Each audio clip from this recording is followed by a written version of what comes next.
नमस्कार। हर दिन की तरह एक बार फिर से आप सभी का स्वागत है स्वदेश 24x7 न्यूज चैनल में और मैं हूं आपके साथ हाजिर शुभम सोनी। बुलेटिन में शुरुआत करेंगे खास खबरों के साथ। उमरिया जिले के बिरसिंहपुर पाली में युवा कांग्रेस प्रदेश अध्यक्ष यश लखन धंधोरिया के आगमन पर कार्यकर्ताओं ने जोरदार स्वागत किया। बाइक रैली के साथ पूरे क्षेत्र भर में उत्साह का खासा माहौल देखने को मिला। तो वहीं युवा कांग्रेस प्रदेश अध्यक्ष यश लखन धंधोरिया के पाली पहुंचने पर कार्यकर्ताओं ने उनका भव्य स्वागत किया। बाइक रैली निकाल करके उनका अभिनंदन भी किया गया। इस दौरान उन्होंने माता बीरासनी के दरबार पहुंचते हुए पूजा अर्चना और आरती की, जहां प्रदेश की खुशहाली की कामना भी की गई। इसके साथ ही उन्होंने कार्यकर्ताओं से मुलाकात कर संगठनात्मक चर्चाएं की। कार्यक्रम के दौरान यश धंधोरिया स्थानीय निवासी रोशनी कौल के घर पहुंचे, जहां उन्होंने चूल्हे पर चाय बनाकर कार्यकर्ताओं को भी चाय पिलाई। प्रदेश में बेरोजगारी चरम पर है और ऐसे में सरकार आम लोगों को मूलभूत सुविधाएं देने में विफल है। इस दौरान उन्होंने भाजपा सरकार पर तीखा प्रहार करते हुए बोला कि सरकार गैस आपूर्ति में सफल है और केवल विज्ञापन के जरिए लोगों को गुमराह किया जा रहा है। साथ ही उन्होंने प्रदेश में बढ़ते हुए अपराधों को लेकर भी सरकार और पुलिस व्यवस्था पर कई सवाल खड़े किए। कांग्रेस के वरिष्ठ नेता संजीव खंडेलवाल, जानकी मिश्रा, प्रीतम पाठक, जनपद अध्यक्ष मनीष सिंह, ब्लॉक अध्यक्ष रवि मिश्रा सहित बड़ी संख्या में कांग्रेस के कार्यकर्तागण मौजूद रहे। बिरसिंहपुर पाली से श्याम गुप्ता की खास रिपोर्ट। पार्टी से आप कांग्रेस में जो है कि ज्वाइन किए, ये क्या कारण था ज्वाइन होने का? कांग्रेस में क्या चले? कांग्रेस में जो आज हम लोग को ज्वाइन किया गया है बहुत खुशी की बात है।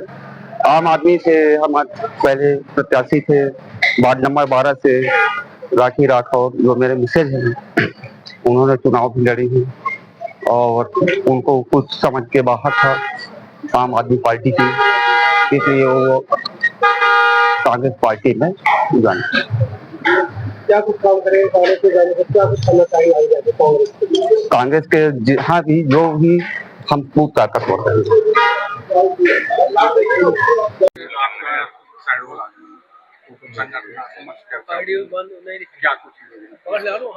आज मेरे लिए बहुत सौभाग्य का दिन है। आज पाली में माता विरासनी के दर्शन करने का सौभाग्य मुझे प्राप्त हुआ है। आज मेरा ये जो दौरा था ये विशेष रूप से संगठन की चर्चा के लिए था और आज माई के दर्शन के पश्चात आने वाली 13 तारीख को हम सभी साथी जबलपुर में एक प्रदेश व्यापी आंदोलन यूएस स्ट्रीट डील को लेकर करने जा रहे हैं। और आज माई से हम सभी साथियों ने माई के दर्शन करके प्रार्थना की है कि जो वर्तमान में जो परिवेश पूरे देश में बना हुआ है, लोक कल्याण की प्रार्थना आज माई के दरबार में हम सभी साथियों ने लगाई है कि इस निकम्मी और निष्ठुर सरकार को माता बुद्धि दें। वर्तमान में जो पूरे देश में जो स्थिति बनी है यूएस स्ट्रीट डील के डन हो जाने के बाद में, आज नोटबंदी के बाद से, नोटबंदी में भी इस प्रधानमंत्री ने देश की जनता को लाइन में खड़ा किया था और आज भी प्रदेश की जनता एलपीजी के लिए, गैस सिलेंडर के लिए लाइन में खड़ी है। एप्स्टीन फाइल में नाम आ जाने के बाद से प्रधानमंत्री ने देश की जनता का सौदा और स्वाभिमान को खत्म करने वाला काम किया है। तो इस पूरी लड़ाई को लेके यूथ कांग्रेस जबलपुर से बगुल को फूंक रही है और प्रदेश के हर जिले में यूएस स्ट्रीट डील के विरोध में आंदोलन करेगी जब तक यूएस स्ट्रीट डील रोकी नहीं जाती।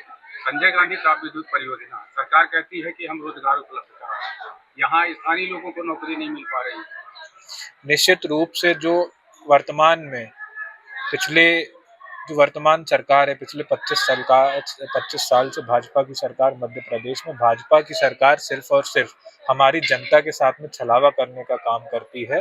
मुख्यमंत्री का चेहरा दोहरा चरित्र सबके सामने है कि कैसे घोषणा करके नरियल फोड़ के घोषणा को चालू किया जाता है और उसके बाद में क्या, चाहे वो हमारा नौजवान साथी हो, चाहे वो हमारी माताएं बहनें हो, कैसे धीरे धीरे उनका नाम काटने का काम योजनाओं से किया जाता है और आखिरी में जितना प्रचार प्रसार योजनाओं का होता है, जमीन पे क्रियान्वयन उसका कुछ भी नहीं होता है। सरकार एक तरफ पूरे क्षेत्र में बिल्डिंग पे बिल्डिंग बना रही है, कहीं हॉस्पिटल बन रहे हैं, कहीं स्कूल बन रहे हैं, लेकिन वहाँ शिक्षक नहीं है। कैसे संभव हो सकेगा? निश्चित रूप से सरकार की संवेदना जनता के साथ में नहीं है। निकम्मी निष्ठुर सरकार। आज हमारे स्कूलों की ये स्थिति है कि आज हमारे स्कूलों में टीचर नहीं है और हमारे चाहे हम अस्पतालों की बात कर लें तो वहाँ डॉक्टर नहीं है।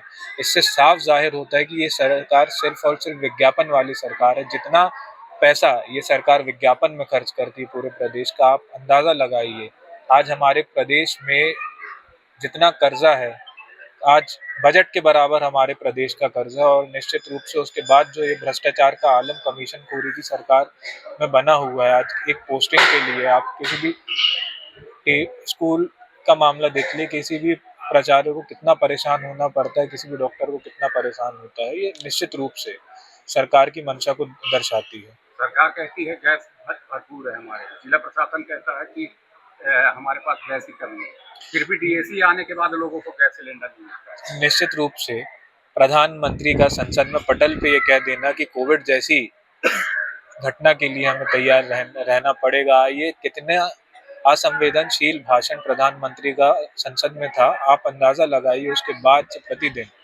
लोग लाइनों में लग रहे हैं गैस सिलेंडर के लिए, और वास्तव में ये स्थिति को स्वीकार करना पड़ेगा, स्थिति गंभीर है, चाहे वो गैस सिलेंडर की बात हो, पेट्रोलियम पदार्थ की बात हो, क्योंकि प्रधानमंत्री भले ही सामने ना बोले लेकिन मन में वो जानते हैं कि देश की जनता का स्वाभिमान का सौदा उनने अमेरिका के साथ में किया है। और आज गैस की किल्लत ये दर्शाती है, हमारा देश, ये पूछते थे 70 साल में क्या किया, आज देश हमारा 20 साल पीछे चला गया, 30 साल पीछे चला गया। आज चूल्हे में लोग खाना बनाने के लिए मजबूर हो रहे हैं, क्योंकि जो पुराना भारत का मित्र था ईरान, चाहे रशिया की बात करें, ईरान की बात करें, दोनों से ही संबंध बिगाड़ने का काम प्रधानमंत्री ने किया है, और ईरान और रशिया हर विषम परिस्थिति में भारत के साथ में खड़े रहे हैं। तो आप अभी चूल्हे में बना रहे थे, चाहे लोगों को पिलाया, इंडियन गैस वहाँ रखा हुआ था, इंडियन गैस वहाँ खाली रखा हुआ था। आप यही मैं बता रहा था कि जब हमारे यहाँ उतनी उत्पादन क्षमता हमारे देश में नहीं, और जो हमारे जितने भी पड़ोस जो मित्र देश थे उनसे एक संबंध, जिनसे हमारे सिविलाइजेशन के संबंध बहुत पुराने संबंध थे, चाहे हम ईरान की बात कर ले, ईरान से कूटनीतिक हमेशा जो हमारे संबंध रहे, ईरान के साथ भारत मिलके बलूचिस्तान के माध्यम से पाकिस्तान को घेरने का काम करता था, चाहे रशिया हो, ईरान हो, दोनों ने बहुत विषम परिस्थितियों में भारत का साथ दिया था। और आज अमेरिका के सामने घुटने टेक दिए हैं प्रधानमंत्री ने, जिसके कारण आज गैस की किल्लत है। अगर घुटने प्रधानमंत्री नहीं टेकते तो स्ट्रेट ऑफ हार्मोज से आज भी गैस की उपलब्धता निरंतर हमारे बीच में बनी रहती। अभी युवक कांग्रेस के द्वारा बाइक रैली निकाली गई, कहीं न कहीं ये कानून का उल्लंघन नहीं, क्योंकि कोई भी हेलमेट लगाया नहीं हुआ था और बाइक चला। इतनी बड़ी घटनाएं पूरे प्रदेश में हो रही हैं, हमारे मुख्यमंत्री, गृह मंत्री हमारे प्रदेश के, मैं उनसे पूछना चाहता हूं, प्रतिदिन 40 महिला हमारे प्रदेश से लापता हो रही हैं, मुख्यमंत्री जी जवाब दें, क्या उन पे कार्रवाई हो रही? तो थानों की स्थिति है हमारे यहाँ पे, हर थाने में जुआ सट्टा फूल रहा है, नशीले पदार्थ का कोरेक्स धंधा चल रहा है, कमीशनखोरों की सरकारी चल रही है, कानून व्यवस्था की क्या स्थिति है?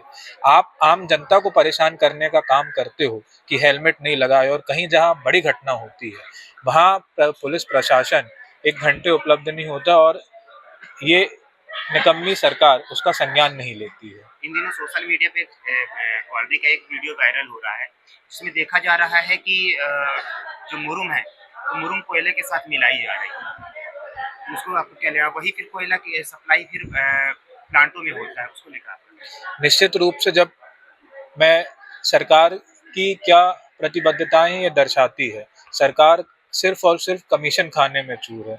जब कमलनाथ जी की सरकार थी तो कमलनाथ जी ने शुद्ध का युद्ध चालू किया था, जो वैचारिक गिरावट इस सरकार में आई है, सरकार को सिर्फ और सिर्फ पैसा कमाने से मतलब है, भ्रष्टाचार करने से मतलब है, तमाम मुद्दों में सभी चीजों की गुणवत्ता पे ध्यान न देते हुए सरकार सिर्फ और सिर्फ सत्ता के नशे में चूर है। बांधवगढ़ टाइगर रिजर्व बाघों के लिए प्रसिद्ध है, लेकिन वर्तमान समय में देखा जाए तो लगातार बांधवगढ़ में बाघों की मौत हो रही है, इसको लेकर आपका? निश्चित रूप से पिछले विगत दिनों में ये एक बहुत बड़ा प्रकरण हमारे सामने आया। हमारे युवक कांग्रेस के साथी भाई अम्बो जिस पूरी लड़ाई को उमरिया में लड़ने का काम कर रहा है, और निश्चित रूप से जो रवैया वहाँ के प्रशासन का, कलेक्टर का रहा है, जो खनन माफिया के कारण वहाँ पे बाघों की हत्या हो रही है, ये साफ दर्शाता है कि जो अधिकारों की जो दायित्व है, अधिकारी उसको नहीं निभा रहे हैं, और कहीं ना कहीं ये सरकार का उन खनन माफियों से मिली भगत है, जिसके कारण आज जो हमारे भारत से भारत की विश्व प्रसिद्ध धरोहर है बांधवगढ़ का पार्क हमारा, वो धीरे धीरे वो खत्म हो रहा है और जो टाइगर हमारे प्रदेश की पहचान है धीरे धीरे वो खत्म हो रहा है। बड़ी जिले में देखा जाए तो नशे के पदार्थ जैसे कप सिरप हो गए, गांजा हो गया, अवैध शराब हो गई, जगह जगह पे बिक रही है। कहीं ना कहीं उसमें युवा पीढ़ी भी उनके संलिप्त में आ रही है। उसको निश्चित रूप से आज का जो वर्तमान परिवेश है इसमें सरकार की प्रतिबद्धता बहुत सामने है हमारे, कि सरकार कोई भी चीज को कानून व्यवस्था को बनाना नहीं चाहती है, क्योंकि आज प्रशासन मौन है और ऐसा सिर्फ तब होता है कोई अधिकारी यदि अगर काम भी करना चाहता है तो भी सरकार उसको काम नहीं करने देती, क्योंकि उस जुए फड़ से, उस नशीले व्यापार से सरकार तक पैसा पहुंच रहा है। और